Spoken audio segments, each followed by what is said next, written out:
All right, everyone, welcome back for another video. And today I'm going to be breaking down Game 3 of the 2026 NBA Finals. Let's talk about it. All right, so Game 3, we just witnessed the San Antonio Spurs down 2-0 to the New York Knicks, have to go on the road and take one at the Mecca. And that's exactly what they did. A final score of 115 to 111. This is a very exciting game. The last quarter, it came down to a one possession game after a certain point. You really just weren't sure how it was going to go. Very similar to the last game where the Spurs lost by 1 point. This one could just really go any way, especially in that final stretch where both teams were making some mistakes for sure, but you couldn't count anybody out. Wemby and Castle, who had an incredible game, and OG Anunoby on the other end for the Knicks, also returning the favor with just an absolutely stellar performance. We're going to talk a little bit more about that, break it down, go through each half, what we saw, what we expect to see going forward, and really just talk about some great basketball that we got to witness. So our officials tonight, we had Mark Davis as crew chief, joined by John Goble and Curtis Blair. It's actually Curtis Blair, first time reffing an NBA Finals game. Everyone played. No one sat out. We know Mitchell Robinson has been dealing with the hand injury, De'Aaron Fox with the ankle stuff that's been going on. Both suited up. Whether they played well is a different conversation, but we'll get more into that as we go along here. As we previously mentioned, the San Antonio Spurs being down 2-0 in the series, going back on the road to New York, where the environment is just, it's madness. We all know there were a lot of different details that were associated with the game itself, a lot of controversies for Game 3 in New York. They stopped like all the watch parties they were having outside of MSG, having them camp out in different spots of the city, whether it be like Central Park or just somewhere else at a sports bar or something. The officiating itself was, man, this is an incredibly physical game. Again, you kind of expect that because the Spurs go down 3-0. You might as well call it a day. They were physical from the tip-off all the way to the very end of the game.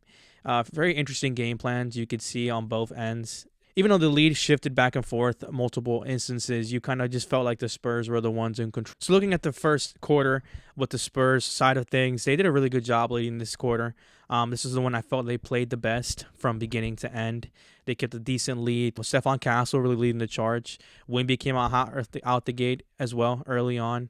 The other players are sort of diluted in their play. Wemby had a pretty good early start, scoring 9 points in like the first 5 minutes of play. Just slowed down a lot. He didn't score, I think, after that at all in general, not until the second quarter.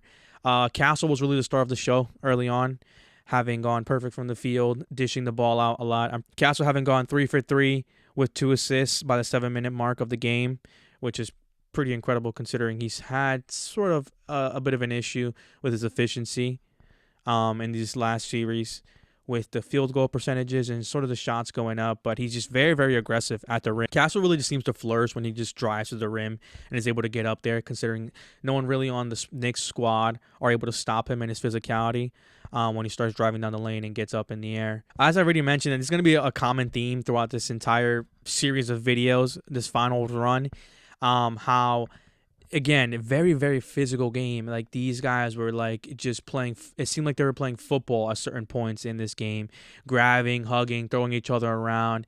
It was pretty intense. At one point, we actually saw Wemby, who had an egregious foul on Jalen Brunson. I'm sure we all know what I'm talking about here, where he just yams his head down towards the ground, and then Jalen Brunson taking some offense to that. He didn't get any call on it, which, if we're being realistic, it should have definitely been a flagrant one, but it got missed. They didn't talk about it. They sort of just brushed it off, and the game continued. That set the tone for the rest of the game. As you can imagine, it was just physical on all ends. Everyone was just getting very chippy with one another.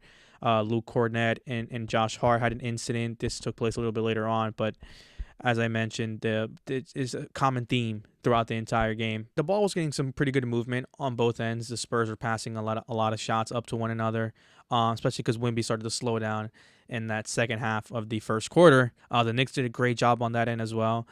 Some of their star players were just not able to get it clicking, so the others had to take over. One of those being OG Anunoby, who had an incredible first half. An interesting stat I saw actually at one point that really caught my eye, which I just thought was insane in general. Mitchell Robinson currently has a free throw percentage of 37%.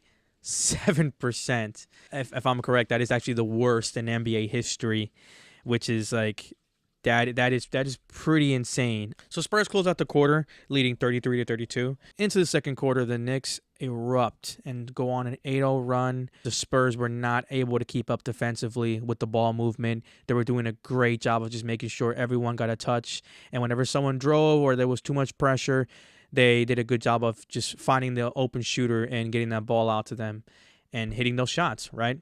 And this is very an important aspect of all this was the fact that Jalen Brunson was still on the bench when this happened.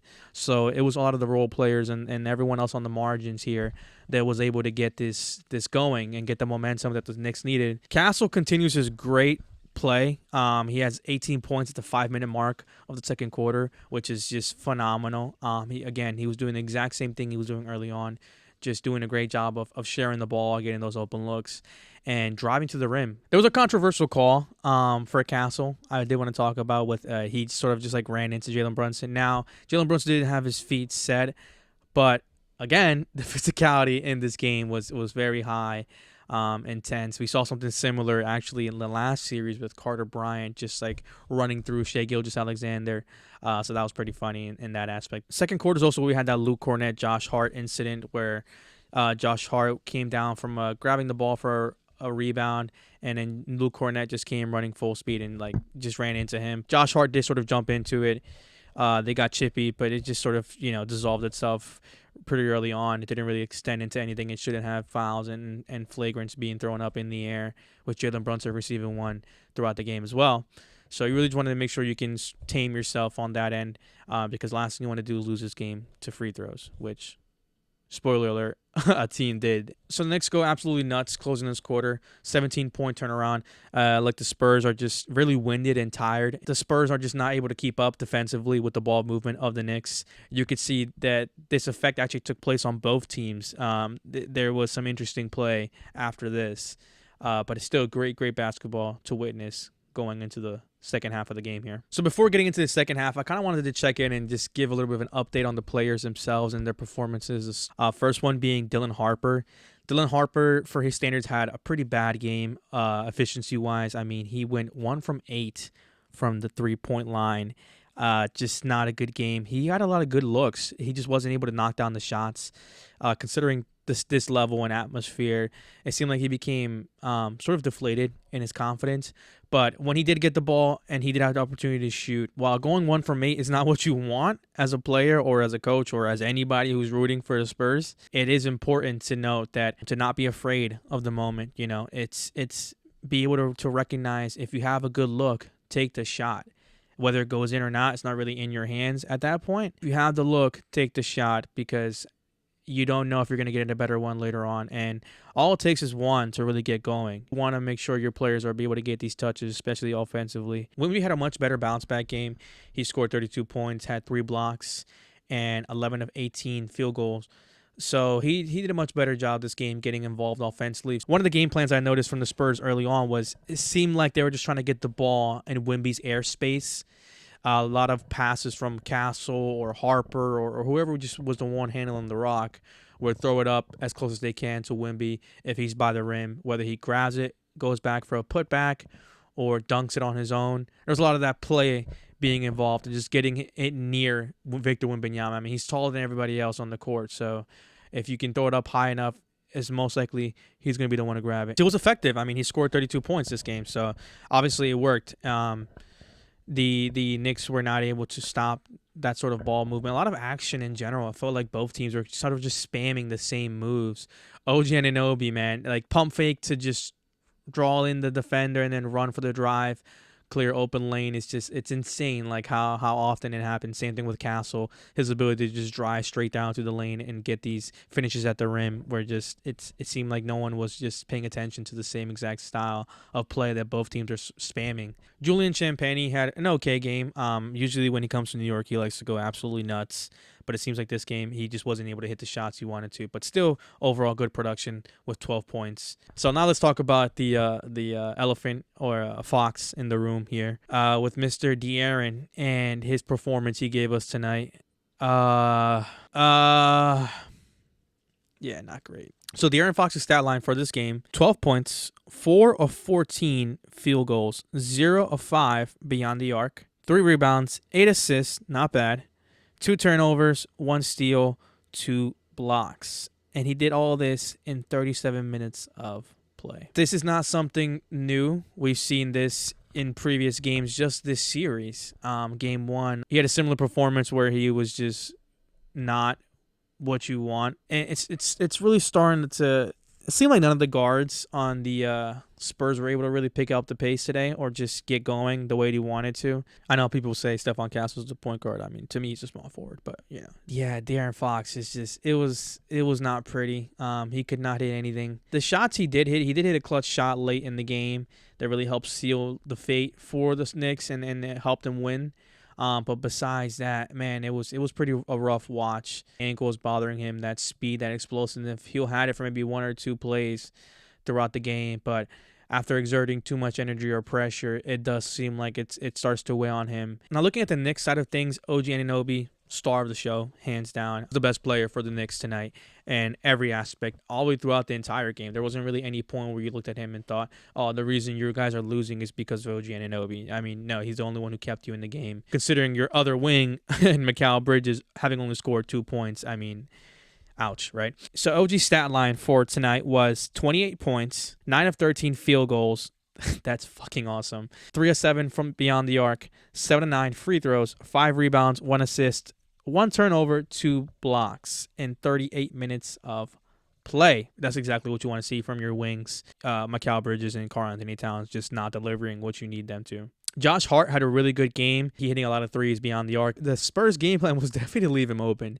There were so many times where he was just left on an island with other defender on him just going over to help. The Knicks capitalized on it. Every time they said, you're going to leave him open, all right, well, then you have to live with the shots he's going to make, and that's exactly what they had to go through. Josh Hart, every time he got the ball and he was open, he was putting it up, and as he should, because he ended up with 4 of 7 beyond the arc. Jalen Brunson did really good this game, much better game efficiency-wise, having scored 32 points, 11 of 25, pretty typical for Brunson. 3 of 5 beyond the arc, 7 of 8 free throws, 5 rebounds, 5 assists, 5 turnovers, 35 minutes of play. Now, one thing about Jalen Brunson that every time I watch the Knicks, I'm not going to lie to you, it does bother me. I'm not the biggest fan of Jalen Brunson ball. Those turnovers, having 5 on the team. I think he had the most for the entire game. One of the attributes for the Knicks that's helped them get to this point in the finals now is just their ball movement. I mean, with Karl-Anthony Towns, the new ways they've been using him as an offensive hub, passing the ball around, just being able to take a look at the floor and create these touches they need. And early on, when they were winning the game, it was because they were getting incredible ball movement when Jalen Brunson off the floor. And then many times when Jalen Brunson would be the one pounding the air out of the rock, which he loves to do, you could really see how the offense just didn't click. After a while, the Spurs are going to set their defense, and you're going to be tired from all this having to run around the court and run around all these defenders when these guys are giant and you're Jalen Brunson and you're about 1/3 of the height of the players on the floor here. Now let's talk about Karl-Anthony Towns. Cat had probably his worst game of the series so far in terms of offense. He never really put any shots up. Evident that he was very tired from what has been going on. This is a very physical series and the fouls. Yeah, not his best game by any standard. Stat line of 11 points, 4 of 10. Field goal percentage, 0 of 2 from 3, which he took in the fourth quarter. He had 8 rebounds, 3 steals, 2 blocks, so defensively he was there. So going into the third quarters where we saw some Jalen Brunson ball take over a bit, just leading to some awkward possessions for the Knicks, lots of turnovers, and giving the Spurs the momentum they needed to start going on a run here. They were able to maintain the lead up until the 7-minute mark, where the Spurs go on a 7-0 run. Where we saw more of also that play style with Wemby and just getting the ball in his airspace over these long overhead passes near the rim, near the basket, wherever Wemby was. Now, one thing I noticed about this quarter, it wasn't my favorite. It felt super long, man. Just watching it was so dragged out. Both teams just having awkward possessions and just the style of play it's not correlating. You can really see the fatigue start to set in this quarter for both teams. Stephon Castle able to maintain that momentum he had going early on, him and Wemby. Jalen Brunson as well, OG Anunoby. Other than that, it was a lot of just stoppage for the foul calling and similar to the last game where it just felt very long and dragged out. Quarter ends, it's a 1-point game. Spurs lead 92-91. And the fourth quarter is where things start to ramp up and becomes a close game once over again. So early in the fourth, a bit of a slump for both sides. Again, they continue that awkward play from the third quarter. No one can really seem to get any shots off. Knicks aren't able to score. Spurs are getting some shots in. The Knicks actually didn't score until the 8-minute and 30-second mark of the fourth quarter. Again, just missing some pretty bad shots. Jalen Brunson and the rest of the squad. The play is really, really intense. The physicality kicked up once again. By the 4 and 50-minute mark, the intense play continues. Some really, really interesting possessions here. Everyone is really trying to make sure they're able to score and get the sets they want going. This is where you get nervous for the Spurs too, because you know in the last few games or in general is something that's been one of their weaknesses is late game execution. Wemby has a pretty costly turnover. He was making you a bit nervous with some of the playmaking and IQ decisions he had made, having a very similar turnover to the last game with throwing the ball before someone else was able to notice that he was trying to make that pass and then it going out of bounds. Spurs lead 108 to 100 at the 4-minute mark. Team looks very tired on both ends as they did in the third quarter. It's just lots of like, oh man, I couldn't get to that guy. Well, maybe he'll miss a shot, which they did. A lot of times the Knicks were missing shots and vice versa because both teams were affected by this. Chaotic possessions on both ends, emotions riding high. OG Anunoby hits a big shot with 9.4 left on the clock here. This brings it down to a 1-possession game. Spurs still lead 113 to 111. But you really started to feel the pressure here if you're San Antonio. So the Knicks end up getting a foul on Wemby Castle. He has to hit 2 free throws, which he ends up hitting. 4-point game with Spurs ball. It started to get out of reach for the Knicks here. Spurs are able to hold off the Knicks with some pretty good defensive sets towards the end. Now we have a 2-1 series record here. The next game being again in MSG for the Spurs to see if they're able to answer the call once again and tie this series with a 2-2 on the road. Now, if you're the Knicks, you really want to make sure you don't get them that sort of hope, because after that, you're going back to San Antonio for Game 5. And if it does end up going to 7 games, the last one being in San Antonio, we know how their crowd can be and what sort of juice it really gives them. It's a lot of good basketball to still watch, ladies and gentlemen. Game 3, Spurs win.